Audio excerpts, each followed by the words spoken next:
We're here today in full solidarity with the people under attack from the barbarous Russian military invasion of Ukraine. We're also here to look at the wider aspects of this conflict, because that can be missed in these situations. We're also here to talk about the refugees that this war has produced and how we in this country and people in other countries should be responding to that part of this crisis. Younger people may not know quite the significance of Greenham, but basically US President Ronald Reagan had based cruise missiles and their nuclear warheads at the sleepy little village of Greenham on the beautiful common there in rural Berkshire, with the enthusiastic support of MP Margaret Thatcher, so making the UK a sitting target for a Soviet missile strike. Last year, the doomsday clock was set at the closest it's ever been because of the climate change crisis and the danger of nuclear war.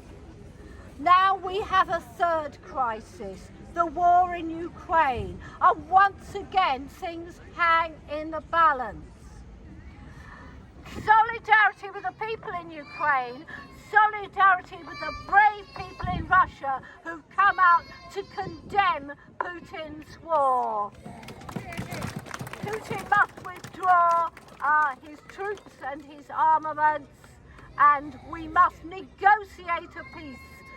Get rid of these terrible bellicose statements, the stupid idea of a no-fly zone, which would immediately lead to NATO being involved in a nuclear war.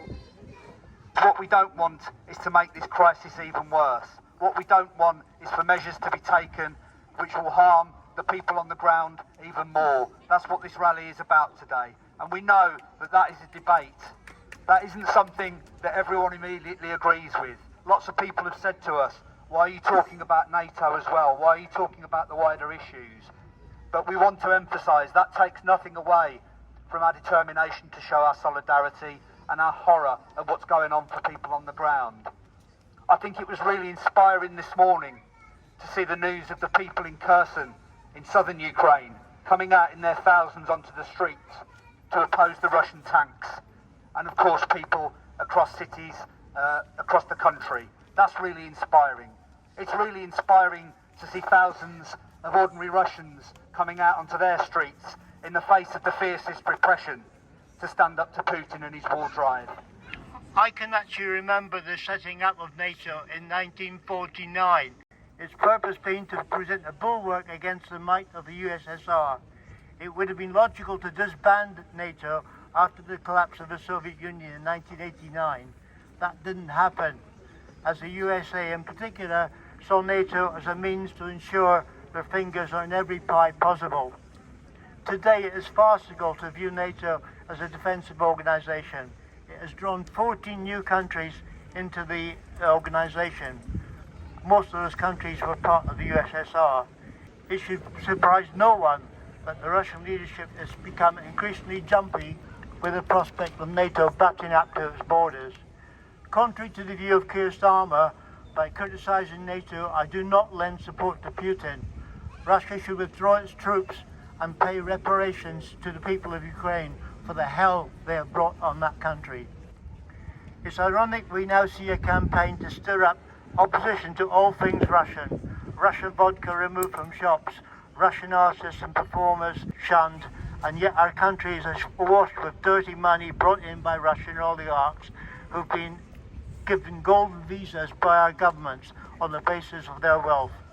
So I'll end by expressing my solidarity with all those Russians and all those Ukrainians who are standing up for the removal of the army in Ukraine and perhaps ultimately the removal of Putin.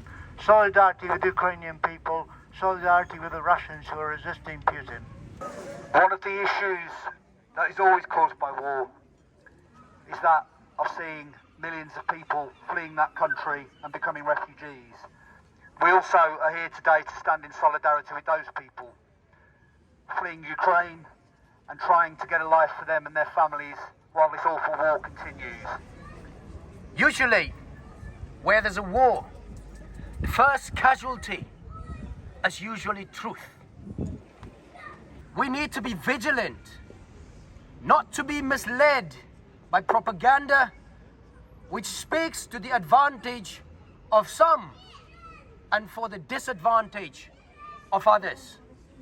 We all have a right to protection, respect, and the right to life. Ukraine is not the first time that we see innocent civilians being subjected to unnecessary torture and having to flee their homes. All wars usually end in dialogue. We should motivate actions that lead straight to that point. The usual casualties also of war is people who have absolutely nothing to do with that. Iraq, Palestine, we must not forget.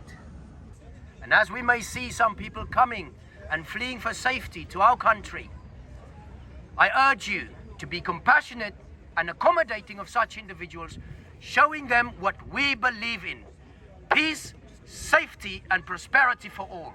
Thank you. Fantastic, Con. Thank you very much.